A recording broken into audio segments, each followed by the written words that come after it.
Thanks, Ryan. Hi, everybody. Good afternoon. I'm Matt Morrow, President of the Springfield Area Chamber of Commerce, and just very grateful for all of you joining us for this call with the U.S. Chamber of Commerce today.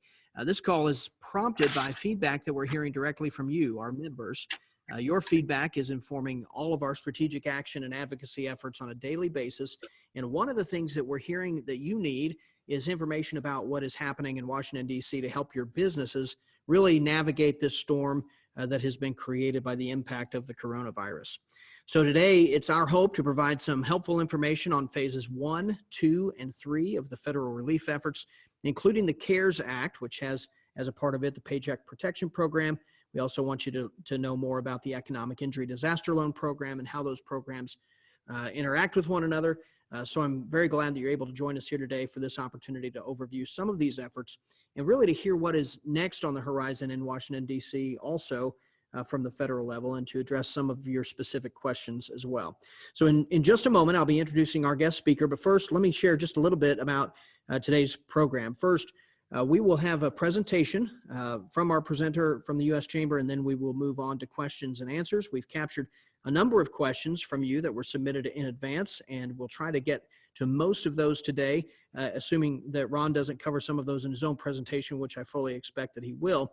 In addition to that, if you have any other question that comes up during today's presentation, I'd like to invite you to email that question to Lauren Musto on our team, and her email address is lmusto, that's L-M-U-S-T-O-E, at springfieldchamber.com. Again, lmusto, L-M-U-S-T-O-E, at springfieldchamber.com. If you'll email those questions to her in real time, we'll do our very best to get all of your questions taken care of today. And for any that we don't get to today, we'll work to find answers to those and follow up with you personally in very short order. Additionally, you should have received the PowerPoint for today's presentation via reminder email, so you ought to have that hopefully as a PDF just a short time ago. If you haven't seen that yet, please check your inbox now and grab that to follow along. It'll allow you to keep up with the program today. If for some reason you can't locate that email, you can also find the PowerPoint posted on our website on the COVID-19 page where this event is listed. So you can just go to the event page at springfieldchamber.com. Our guest today is Ron Eidshaug. He's Vice President of Congressional and Public Affairs Division for the U.S. Chamber of Commerce. And in that role, he helps oversee a team of 15 full-time Capitol Hill lobbyists. Ron is also on the U.S. Chamber's, he is also the U.S. Chamber's chief lobbyist on environmental, energy, and regulatory reform issues. He joined the Chamber team in 1999 after working in the New York State Governor's Office of Regulatory Reform from 1995 to 1999. That was during the George Pataki administration. And he has both a master's and bachelor's degree in political science from the State University of New York at Albany. He resides in Virginia with his wife, Pam, and their son, Evan. Ron, I want to thank you so much for being with us today. Really just looking forward to learning what you have to share. And with that, I will just go ahead and turn things over to you. Thanks, Ron. Thanks, Matt. I really appreciate it. You know, I think we all know that small businesses are hurting. I think we know that small businesses are uncertain. There's a lot of, we don't know what's going on right now. We're all just trying to muddle our way through this. And I want to spend most of the time talking about that. But I don't want to start on a downer. You know, we know that times are tough. We know that small businesses are worried. But I do want to point out that since last week on the Paycheck Protection Program, that program went live on Friday. They've already announced, the Treasury Department has announced that 17,500 folks have applied for help already, and they've processed loans for about $5.4 billion. So help is out there, help is on the way, and the federal government is starting to push the money out through these programs. I'm going to spend the bulk of my time at the beginning talking about the CARES Act and the Paycheck Protection Program and the emergency, the Economic Injury Disaster Loan Programs. We call them PPP and EIDL. I'm going to talk most extensively about these because those are the ones that businesses seem to have the most questions about. And then when we open it up to Q&A, ask me anything you like, and we'll take it from there. But really, these are the big programs that are out there right now. The Paycheck Protection Program is a $349 billion pot of money of 100% federally guaranteed loans for small business. Like I said, they went live with this program last Friday for small businesses and sole proprietorships. This Friday, they will go live with applications for independent contractors and self-employed individuals. Where do you go to get these programs? I think Congress was really smart when they identified how to help the small business sector. They were really smart because they put a lot of money out there, $350 billion on the PPP side. Just to put that in perspective, over the course of a quarter, the entire payroll of the entire small business sector is about $700 billion.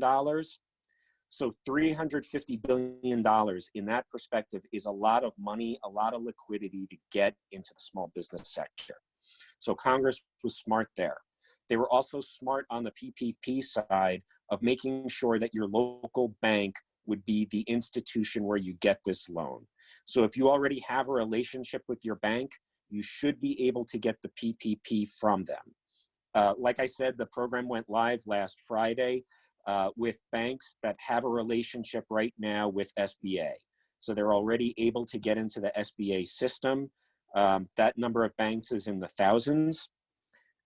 Treasury is working hard to make sure that just about any FDIC bank, any credit union, and any farm credit system institution is going to be able to access that system and write these loans. So who is eligible for PPP? Basically, it's small business. So it's businesses with fewer than 500 employees, businesses that otherwise meet SBA's size standard, 501c3s with fewer than 500 employees, individuals who operate as sole proprietors or independent contractors, individuals who are self-employed, who regularly carry on any trade or business, tribal businesses that meet SBA size standard, and C-19 veterans organizations are eligible as well. There's a couple of other caveats out there, but by and large, if you're 500 or fewer, or if you're in the hospitality industry, you should be able to take advantage of this PPP program. What are lenders looking for in terms of the PPP? The short answer is not much. The application for the PPP is really 2 pages, and the kinds of questions on there are, have you had an economic injury because of Corona? That's a pretty low bar.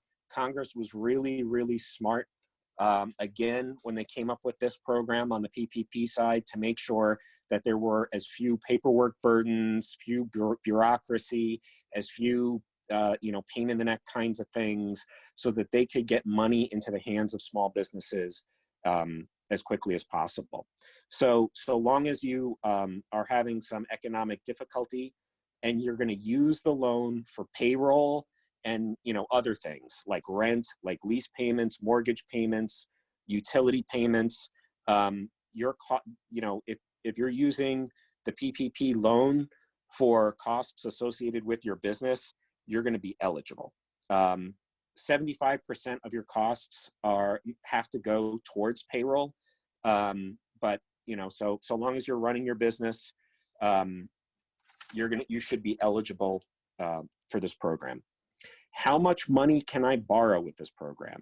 The program is 2.5 times the borrower's average monthly payroll costs, up to $10 million. So what's included? So it's 2.5 times payroll costs. What's in there? Everything that you could imagine: salary, wage, commission, tips, payments that a business would make for vacation leave, parental leave, family and medical leave, sick leave. They even have allowances for if you have to dismiss an employee or separate an employee quit. Payments for group health coverage benefits, retirement benefits, and even state or local taxes assessed on the compensation of an employee. So for employers, Congress again went with a very expansive definition of what your payroll costs are.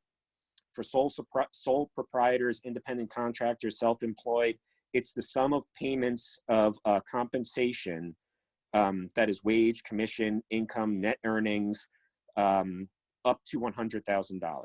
It's important to note that whether you're a sole proprietor, independent contractor, self-employed, or if you're a business with employees, it includes payroll costs up to $100,000. If you pay an employee $120,000, you can only count costs up to that first $100,000 in your calculation.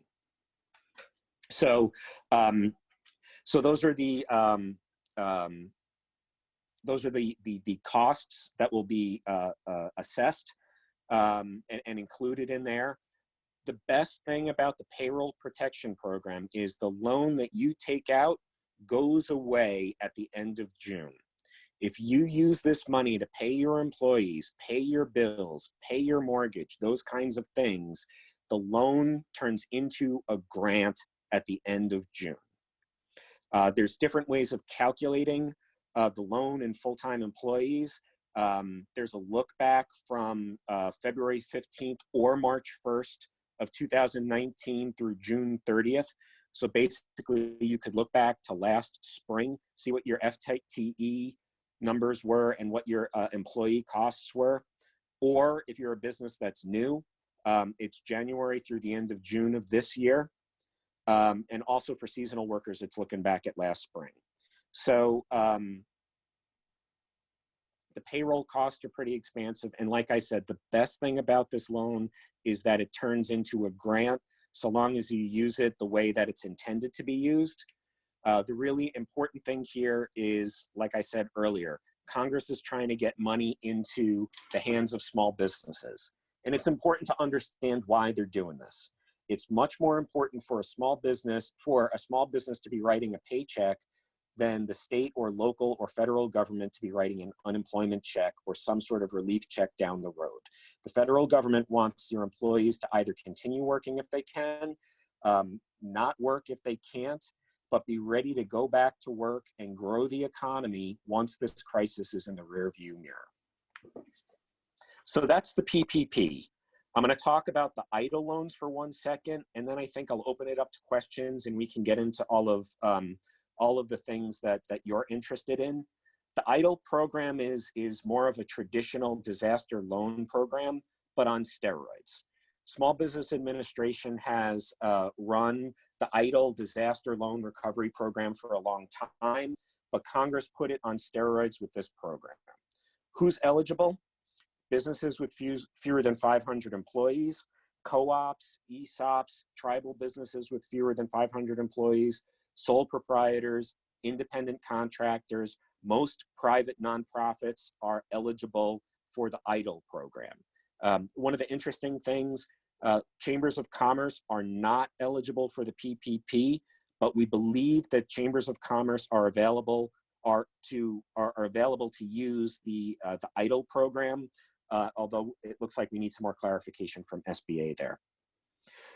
The EIDL loan is a loan up to $2 million.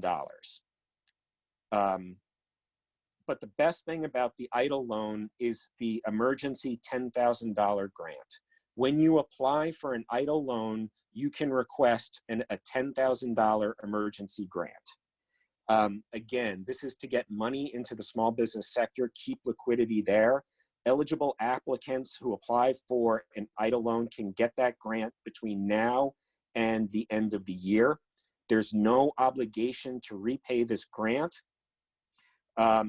Even if you aren't qualified to get an EIDL loan, it turns out you can't qualify, you still can keep the $10,000 grant. So there's an emergency $10,000 infusion out there. For loans less than $25,000 on the EIDL, an EIDL loan less than $25,000, you don't need any collateral. For loans more than $25,000, general security interest in business assets can be used instead of collateral in real estate. And like I said, loans up to $200,000 can be approved without a personal guarantee, and the maximum EIDL loan is $2 million. So there's a lot of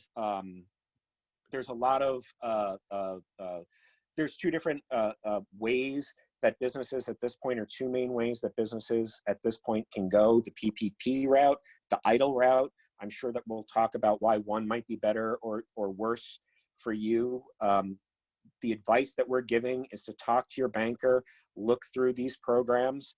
You know, the Treasury Department is saying, go get these loans as soon as possible. It's a $350 billion pot of money. $5.4 billion has already been accounted for. My advice or my recommendation is make sure you get your paperwork together, the things that you need to get, things like tax returns and things like that. I think you have some time to apply for these things. There were some stories that it was a little bumpy in spots in terms of applying for these things. We expect some of those problems to go away. But we have two programs here. I'll get into the questions. I just want to say, Matt, I really appreciate the opportunity to talk to you and your members. I know that you guys are on the front lines on all of this kind of stuff. I know that the information that I've been talking about here so far, you've already got up on your website.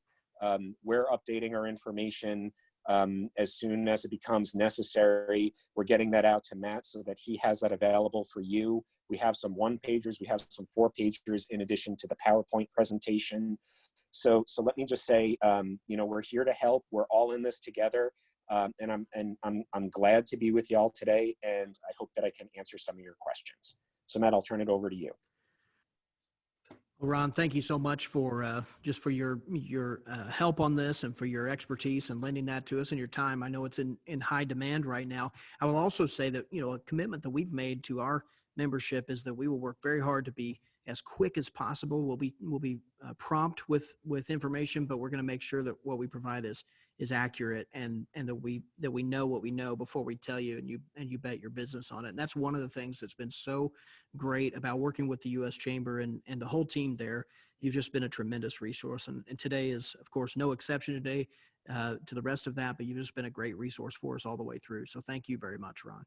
Well, and we really appreciate that. And, you know, it's also important to recognize that sometimes the answer to the question right now is, I don't know, and we'll get back to you, because so much of this stuff can be a moving target, and we're waiting for other shoes to drop, and we're you know, talking to folks in the administration to try and find out what the answer is. So we're going to do our best to get good information out there today. And if we have to take some more time, we'll let you know that too, because we don't want you making any bad decisions on bad information. And it's challenging right now because a lot of the rulemaking around this is still really coming together, right? Yes. Yeah, one of the really interesting things is that on the Paycheck Protection side, Secretary Mnuchin was adamant that they were going to get this program up and running last Friday. And they got the guidance out to the banks for how the banks were going to implement this program sometime late in the evening on Thursday night. So like 7, 8, 9 o'clock Eastern time, the information finally went out to the banks that was answering some really key questions. So, you know, the administration, Treasury, especially the Small Business Administration, have been working really hard to get information out there, but they do have a bandwidth issue where they can only answer so many questions at a time. Well, let me, if it's okay, just throw a couple, some of these questions that we're receiving right now to Sure. you, Ron. And I'll remind people, if you're listening out there, if you would like to get a question to us, ask you to email Lauren Musto on our team. That's lmusto at springfieldchamber.com, LMUSTOE at springfieldchamber.com. She's the one who sent the reminders for the program today too. So if you could, Ron, talk to us a little bit about the interaction between the PPP and the EIDL loan. Can one business apply for and receive both types of loans? The PPP, of course, hopefully converting to a grant, the EIDL loan, more of a traditional loan. And what if you already have another SBA loan? How do those interact with each other? Those are all great questions. So I'm going to answer the first question about, can I get one? Can I get both? The answer is no, with an asterisk. So more likely than not, you're either going to go the PPP route or the EIDL route. there are perhaps some instances where you could use both, but I think that that's probably going to be more of an exception than the rule. Right now, the way that the law is written is you can't double dip. You can't use the PPP and the EIDL for the same costs. And both of these things, both of these programs target the same thing. They target employees, costs, leases, mortgages, things like that. There are probably some outlying examples where you use the PPP to pay wages and things like that, and maybe you could conceivably use EIDL to pay a lease or something like that. But again, the expectation is you're going to use one or the other. Are you disqualified if you've got another SBA loan? No, so long as it's in good order. If you didn't pay your SBA loan back or something like that, then you could be in trouble. But you pay your bills, you should be able to get a new EIDL loan. And this dealing with EIDL should be a lot easier than dealing with traditional 7A loans. There's much, much less paperwork burden. And what we've heard at SBA is they're trying to work on the back end to process these loans very, very quickly. We've heard that there's been some growing pains over the past week or so on the EIDL side. I think we would expect them to diminish as SBA gets better at dealing with this. But I think that answers the questions there. Ron, thanks so much. I'm going to just do a quick follow-up on that because I'm looking at some of the slides that you provided for us, which are very informative. I hope that people will just keep a copy of that. We sent it out to everybody on the call. By the way, about 220 plus people on the call right now. I will say that we have this other little wrinkle, which is the employee retention credit. I know most of our conversation today is and needs to be around these loans, but I guess part of what needs to be considered is if you take a PPP loan, for example, you're not eligible for that employee retention credit. Now, in most cases, I guess the PPP loan is probably a better option for businesses, but would you touch on that briefly too? Sure. So Congress tried really hard to address business in this bill. It's a 900-page bill and it's $2 trillion. So it's a really, really big bill. They kind of broke it up into buckets with PPP and EIDL and some other things for the small business side. There's some provisions on the mid-market and some provisions for larger businesses. If you're looking at the employee reduction tax credit, I could see some scenarios where small businesses would apply, but I think that program is more intended for larger businesses. And the reason is that on the PPP side, you're getting, a 2.5 multiple of all your payroll costs. And under the economic retention credit, you're getting money back up to $10,000 per employee. But it was Congress's intention to make the PPP more beneficial to small businesses. That's also why you can't double dip with the PPP and the employee retention credit. I think if you've got a lot of employees and you're a small business, looking at whether the employee retention credit makes sense, if you can run the numbers on that, I think that makes sense to do. I can't tell you if one is better or not, but I can tell you that Congress's intent was by and large to have the PPP go after and help small business. So we've had some questions specifically related to the kinds of things that can be included in payroll costs for a PPP loan, for example. Can you include third-party payroll processing fees? Can you include the cost of work comp insurance as part of your what all can be included, I guess? Yeah, I believe that all of those costs can be included. Okay. So when you're going through with the bank, talk with them about it. We are expecting the banks to have more guidance, particularly as they deal with this more. But yeah, those costs associated with payrolls are the kinds of things that are expected to be included in the PPP. Okay, another question, Ron, about what action starts the 8-week covered period for the purposes of tracking your expenses to calculate the amount of loan forgiveness later. So our current It's when you understanding, get the loan. okay, so it's not tied to a date and time. It's the clock starts when you get the loan. Yes.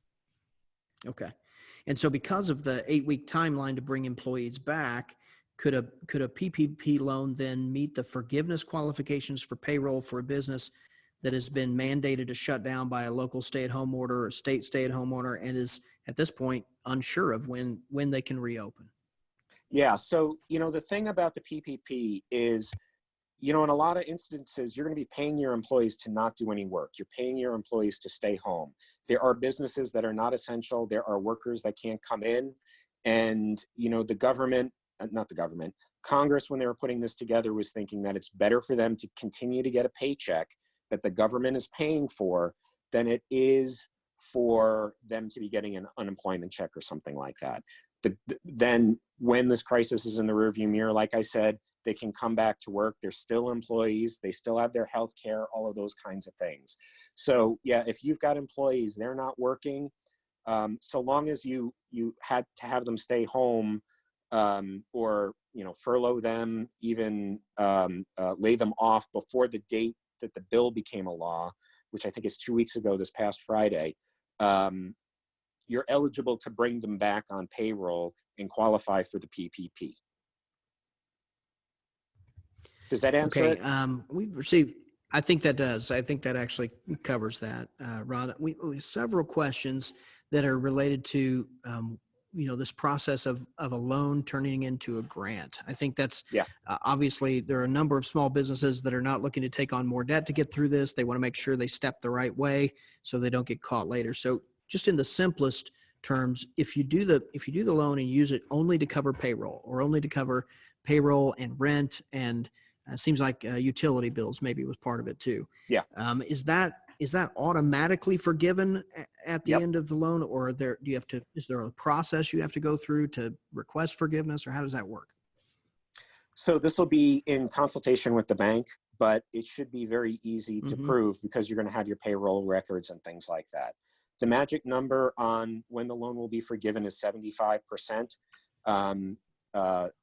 Treasury is saying, and the law states, that so long as 75% of the money that you used from the PPP is paying your payroll expenses, that other 25% is going to be for mortgage, rent, those other kinds of things. 75% is paying for payroll expenses. You're covering your PPP commitment, and that loan will be forgiven. Okay. So one of our members has written, and with this question, my wife and I are the two members of an LLC, 50-50 ownership, that owns the business. Then do we qualify for a PPP as well? You do, yes. Okay. So is that, I guess, to cover the... Yeah, cover what you're Go ahead. paying yourself and that kind of stuff. So yeah, Okay. I'm not sure if that person is eligible to file as of last Friday or this Friday, but yes, would be eligible for the PPP. Also, for that kind of thing, you also might want to see if the EIDL loan makes more sense, and sort of run the numbers both ways, but it seems like both programs would be available to that person. This is that spot where we always remind our members, our listeners, however we're engaging them, no time to be guessing on this, right? I mean, you need to lean on the expertise of your banker, your accounting professionals, your other professional services to really run the analysis on your business. And, also the value of your chamber membership here really comes into play too, because, reaching back out to Matt and Lauren and everybody else there with your experiences with this, what worked well, what was a pain in the neck. You can, many hands make light work here, and letting everybody know about your experiences and which way you went and why is going to help out your colleagues and community members too. Yeah, we're really asking for those stories. The other thing that does when you tell us those stories, or when U.S. Chamber gets those stories, is it helps inform our advocacy. We know what to what to ask for on your behalf and what to push for from decision makers at the federal, state, and local level. And I'm I'll gonna share. follow up on. Let me follow up on that Sure. now too, Sure. because there is some fear that 349 billion isn't going to be enough on the PPP side. The 10 billion on the EIDL side may not be enough. And one of the things that Congress is already starting to grapple with is, if it's not enough, what do we do? Do we increase those numbers and stuff like that? I expect that Congress would do that. I can't imagine that they're going to run out this week, but we're already engaged in those discussions with Congress just to make sure. So you don't need to have Very a stampede to the bank. The bottle's neck is only so wide, right? That is a real challenge right now. We certainly heard that on Friday. Yes. So I'm going to run a couple more individual scenarios your way and let you kind of talk us through these a little bit, Ron. Here's one from a member who says, our company has many tenants, several of whom are not able to pay April rent because they've closed their doors. So, for example, hairdressers, there's a specialty cookie company, for example, and a couple of them have asked for rent deferment of maybe up to 3 months. If we as the landlord get a payroll loan and then these tenants are able to pay us rent later because they got their own PPP loans, would our loan then suddenly not be forgiven because we're trying not to double dip? How do you manage that if you're in a tenant situation? So let me tell you what I think, and let me figure out how to answer this the right way. So yeah, the hairdresser is going to be eligible to apply for a PPP. Yes, I believe the lease owner, the landlord in that scenario, would also be able to apply for the PPP. I wonder if in that scenario, it might make more sense for the landlord to look at an EIDL, only because I'm just making an assumption here that the landlord has fewer employees or something like that, where the amount of money coming in from the PPP could perhaps be less. So just because, so let's assume that later on the hairdresser and the cookie place all get qualified for the PPP, and a couple of weeks from now, they start writing their rent checks to the landlord. The landlord still has to pay the utilities and the mortgage and all of those other kinds of things. And they are in economic distress for that however many week period of where the money wasn't coming in. So, that doesn't qualify as double dipping. Double dipping is the same person using two different programs for the same cost. Got it. Does that make sense? Yeah, that's really the simplest way to put it, I think. Is so if you're using one loan to cover, presumably the PPP loan to cover things like your own payroll and your own rent costs, then that's forgivable. Then you would essentially float a loan on EIDL, or even a PPP loan that would not be forgivable, that would then cover, essentially bridge to when those rent payments start coming back in again. Yeah. Okay. So here's another one. This one having to do with temporary employees. Can temporary employees be included in my payroll calculation numbers? Yes, and generally speaking, there's a look back here. So if you had temporary employees, seasonal workers, generally they're looking back to this time last year. So the amount of workers that you had during this period last year, during this period of crisis, the government wants to make you whole. So if you had a lot of temporary workers in February, March, April last year, you don't have those temporary workers this year. You count the temporary workers you had last year. Okay. I have a question here on 501c6s, which of course you and I both have interest in as well, given our lines of work. Yes. What can 501c6s apply for? We know they can't, as of now, apply for PPP. They were uncertain on EIDL loans. Is that what we're hearing? What's the option here for trade associations or chambers of commerce? So here is what we know. Congress intended to have, and talking to lots of members of Congress, they wanted to have chambers of commerce, associations, that kind of thing, eligible for EIDL loans. What has happened is this has gotten into the bureaucracy now. And SBA is looking at this. We've heard a couple different things. C6s are not eligible for EIDL because they're lobbying organizations. That has nothing to do with anything. We heard a really weird thing that chambers of commerce were marketing cooperatives, so are not eligible for EIDL loans. What's going on right now is that there's a lot of confusion out at the regions of SBA of whether chambers and C6s are eligible for EIDLs. This is a huge problem, and we've heard from several chambers that have shut their doors, gone out of business, on the verge of going out of business, gotten rid of all their employees because they're getting no's from SBA. We're working really hard with SBA to try and, number one, resolve this issue the right way, and get this information out to the regions. It's a regional issue where different regions don't know what's going on. I was talking with one SBA guy last week where he's like, yeah, of course chambers are eligible for this. And then you hear, you know, marketing organizations, marketing cooperatives, and all this other stuff. It's going to take a couple days for this to be resolved. We fully expect that C6s are going to be eligible for this in the long run. That's not helping right now. For the EIDLs, you mean, not necessarily? Yeah, for the EIDLs, PPPs, not for the PPP. PPP. Okay. Not for the PPP. We would like Congress to fix the PPPs for the C6s as well. Congress isn't going to be back until the end of April, so there's no short-term answer there. But stay tuned for more details, and we'll get it out to you. Okay. What about farms? Can farms apply for EIDL loans, or I guess for PPPs also?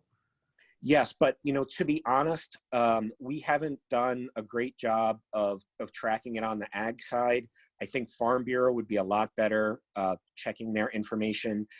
We've been doing everything that we can just on the small business side to understand. So I'm not a great resource on the ag side. Okay. Here's another one that's really specifically on this payroll calculation. People want to make sure they don't get Yep. tripped up on this. We had, this is the question from a member. We had to use our 2019 payroll, which was larger than our 2020 payroll. We have not laid anyone off in 2020 or as a result of COVID-19. However, using 2019 figures means we will likely have more loan money than is needed to cover our payroll. Will we simply need to plan to pay that part back, or can it be used for rent and utilities in addition to covering our 2020 payroll? So I would expect that money can be used for those other things. But again, the magic number here is 75%. The Payroll Protection Program is giving you 2.5 times your monthly pay, your payroll. Why are they doing that? Why are they doing it at 2.5 times? Because they're expecting this crisis to last for, 8 weeks, 10 weeks, something like that. But also because they're expecting that this crisis, that you have other costs beyond payroll. So, rent, lease, those kinds of things are included. You apply for PPP through the bank. So if your payroll is less than last year, I would make sure that you're asking for the appropriate size loan. And if you're going to blow through, if you're going to come under the 75%, you wouldn't want to take out as big a loan. You want to make sure that your payroll costs are at least that 75% in there. So, so talk to your banker when you're doing this, because you don't want to get on the hook to pay for a loan when you otherwise could have a grant to get you through this crisis. The good news there is that if you do make a mistake and you come in at 70% or something like that, the interest rate on the loan is 1%. So it's not a high interest loan.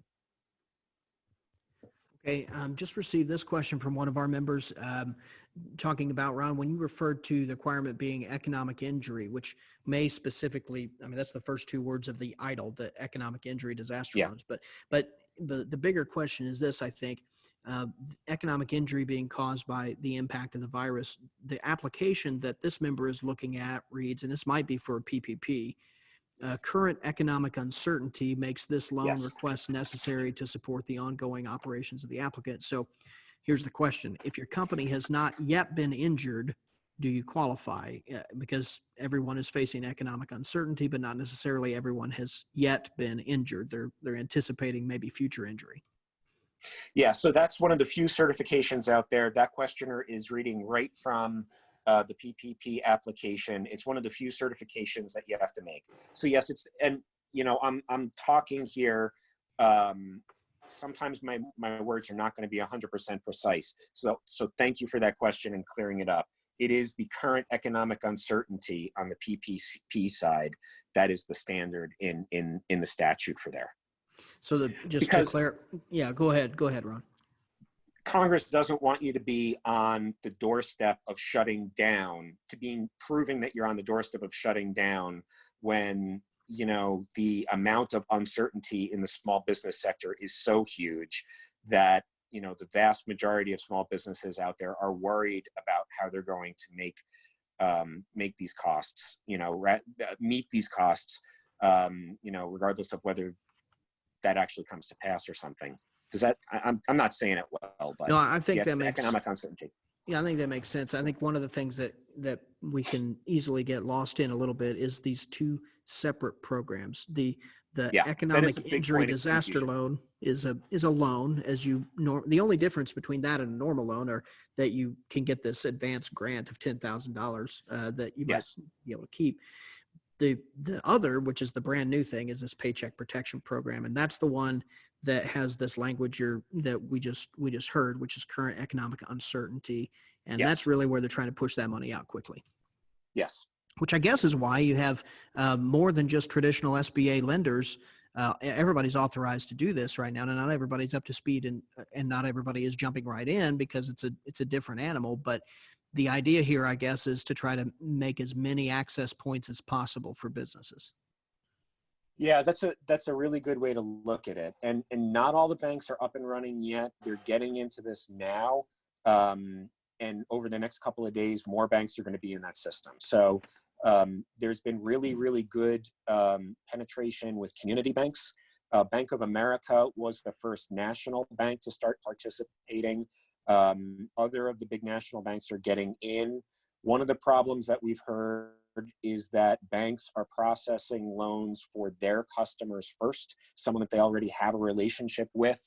So if you've already got a relationship with the bank, start with them. That's a really important thing to know out there. The other point that you bring up about confusion and just there's two different programs here. There's the PPP and the EIDL. Well, I think one of the challenges of the law and one of the challenges of talking about this is they're completely separate and they're different, but they're really, really similar. And that does make it difficult. Another one of the good things that Congress did with this is that if you screw up, there's not a big penalty.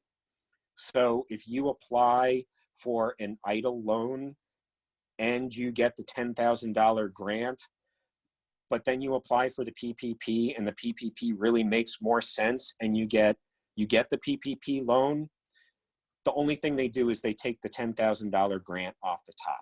So you still get the loan, you still get to keep your EIDL grant, you just can't double dip on that $10,000. So Congress is recognizing that we're in uncertain times. People may not make the best decision and we can sort it out. So that's another thing out there. Okay. Here's a question on someone who's, this is new vernacular, new language that everybody's using now that we're in these shutdowns in various state and local entities. But this is from someone who says, my business has been designated as non-essential. When I file for the economic disaster business loan, should I be also filing for unemployment as an owner of the non-essential business? So you could, to be honest, on the UI side, I don't know as the owner whether you would qualify or not. I think it is worth exploring. I think also it would depend on how many employees you have, and whether it might make more sense, even if you're non-essential, to be paid to check out the PPP, because one of the things about the PPP is it's paying people not to work. It's paying people to continue on. The government is paying people to still be on the payroll, even if they're not doing work. or some of the employees aren't essential, so they can still be paid to work, so that they're ready to come back and drive the economy once we're past this crisis. So just because you're shut down, because you're non-essential, doesn't necessarily mean that PPP is foreclosed. If the EIDL loan is a better way to go, that makes sense, go for it. And then also check with your state UI people to find out whether you would qualify or not, because you may. Another good one to be checking closely with your banking and accounting professionals too. Yes. So another one here about for a self-employed person. So if I'm a self-employed person who just takes a draw from the business when you needed to for financial assistance during the pandemic, what should they be doing if they don't take a salary? They just take a draw from the business. How is that calculated? What kind of documentation do you use to justify the PPP loan, the calculation that's normally payroll? So there should be opportunity in there to talk in the application with your banker on the PPP side to talk about the draws that you take. If the draws that you took last year are sort of in the window of the PPP, that would be sort of the best case scenario. So I don't know if you're taking a monthly draw or a quarterly or however it works. Talk to your banker about that. Those are costs that are generally included or includable, but talk to your banker about how to best describe that and deal with all of that stuff.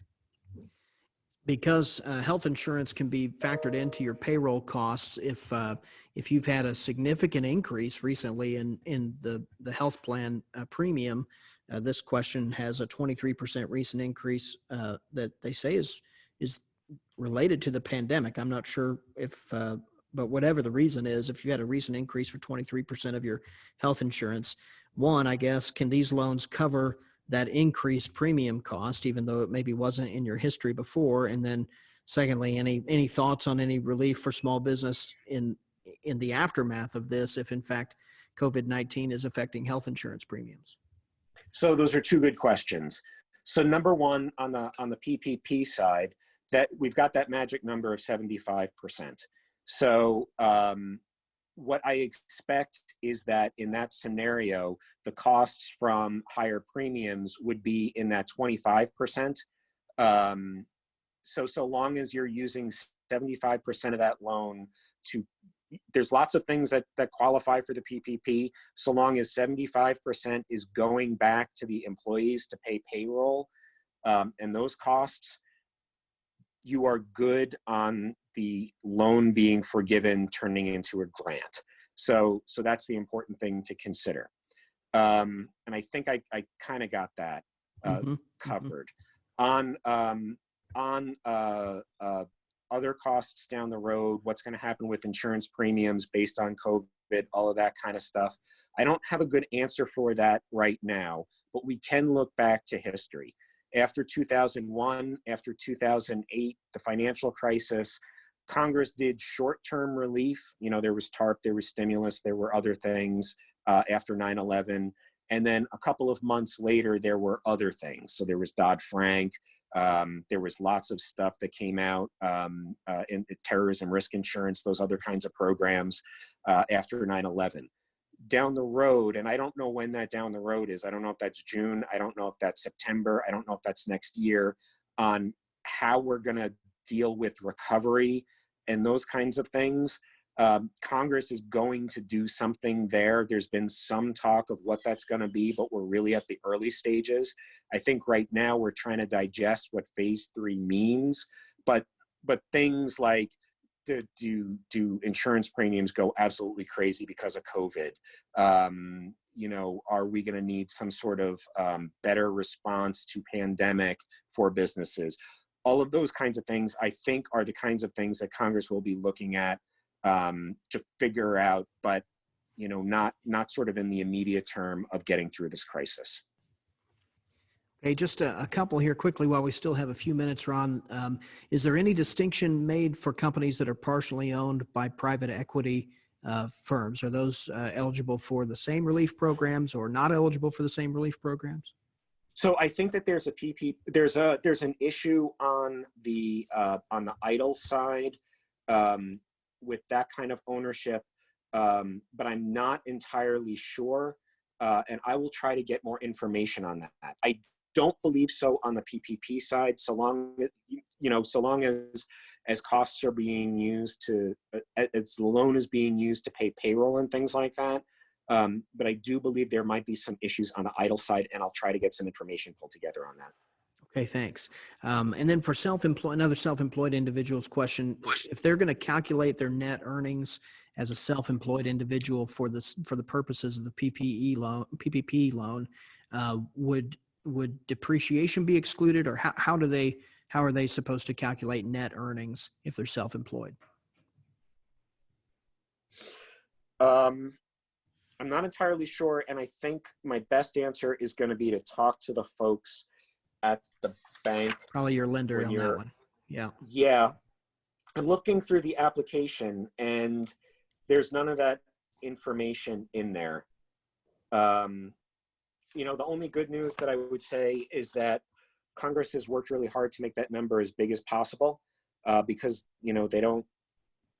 their thinking was to make sure that we're getting enough financial relief out there to get through this, this temporary crisis. So, I don't have a great answer. Talk to the banker, and they should be able to provide you guidance. Are you getting any guidance on the timeline for the $10,000 advance grant that comes with the application for an EIDL loan? So we've heard that has been longer than it should be, like a week or something like that. We expect that should drop in a week, 10 days, something like that. It should drop. The law says 3 days. The intent is to get this out as quickly as possible. So I think, by the middle of this week, we're going to see those times go down. On the PPP side, not to make this too confusing, Secretary Mnuchin was saying, it's his expectation that he wants a business to be able to go in the morning, talk with their banker, fill out the application, and have the money in their account by that night or the next day. So on both of these programs, they want to get the money out there. I think the bump from the first couple of days of the PPP and the first week or so, first couple of weeks of the EIDL haven't met that, but we hope that they will. Ron, maybe time for just one more, and I think it's probably appropriate that we might take a quick look, try to go forward looking on this. When you mentioned earlier the possibility of a phase 4 on this, do you have thoughts on the kinds of things that you anticipate for phase 4 relief? Anything that would be different than or supplemental to what we've talked about so far? So I think over the next couple of weeks, we're probably going to hear a lot of noise about what's going to be in phase 4, what's not going to be in phase 4. Pelosi was originally talking about infrastructure and a whole lot of other things. That didn't go over so well. I think we're only a couple of weeks since this law became a law. The PPP really just started in earnest a couple days ago. The EIDL is just starting to roll out. I think by the middle of April, the next couple of weeks, we're finally going to have some data and some real life experience with how these programs are working and if they're working. So I think that's going to have to inform what's going to go on with Congress. We're going to be looking for things like a C6 fix. We're going to be looking for things like to make sure that the 349 is enough. Is the size of the money available under EIDL enough? The Department of Treasury really hasn't given a lot of details to their programs for the mid-market and even on the big business side. So the next couple of weeks are going to be telling. So I don't really know what phase 4 is going to look like. And I think it's going to have to take a couple of weeks. But I'm going to end the answer to where we started. We're all in this together. And the value that you're providing for your members to getting this information together, to being a resource, to being able to work together in your small business community and in your community is really important. And letting us know what's working and what's not is really going to help inform that. Congress isn't going to be able to fix this stuff unless they know where it's broken. And I think that's the value that we provide as chambers of commerce working together to share all of these experiences and, you know, the growing pains, the problems that you're experiencing, paying your workers, you know, whether you're partially shut down or fully shut down, what grief is your bank giving you? What kind of answers do we need to do? That's all the kind of stuff that we're going to have to solve together. So I don't have an idea of what the world is going to look like 2 or 3 or 4 weeks from now, except to say that we're going to be working through it together, and we want to be part of the solution with you guys, and get through these problems together. Well, I just can't thank you enough, Ron, for today. As we wrap up this program and this call for today, I just want to share a few important things before people start signing off. First, I know we did not get to every question today. We covered a lot of ground, but we didn't get to every question, so we will continue to seek out answers. If we didn't hear your question, we'll follow up with you in the coming days and ask you to reach out to us if you have questions that we didn't get to today. Also, thank you so much, Ron, for being with us today and sharing your insights and knowledge on these important topics. The U.S. Chamber has many boots on the ground in Washington, and your organization has just been so incredibly helpful to us and to many in business around the country, communicating with and partnering with local chambers of commerce like ours as we work to support the small businesses in our region. So I also want to thank all of our members for joining us today and for your questions. I appreciate you engaging with us and taking the time to be on this call. We know that you're working hard to navigate this crisis, and we hope to continue to bring you timely information that you need and be your advocate at the same time. As we provided this high-level overview, I will also share with you, some of you know this already, but if you didn't already pick up on the opportunity to register for something that's happening a little bit later today, I want to put it on your radar. Biz 417 in our market has another webinar coming up here in about 30 minutes, and there's going to be an opportunity for you to ask a banker some of these questions. So as you've had this high-level overview today, a lot of questions answered, you get the opportunity to dive in a little bit deeper with those specific on-the-ground lenders today as well. So I encourage you to do that. That's at 3 o'clock today. Now, we're also setting up an educational opportunity in partnership with Missouri State University's Small Business Development Center to take an even deeper dive into the Small Business Administration's aid programs so that you can hear straight from the horse's mouth about what to watch for in terms of these programs. And so keep your eye out for date and time on that to come soon. We will be in communication with you about that.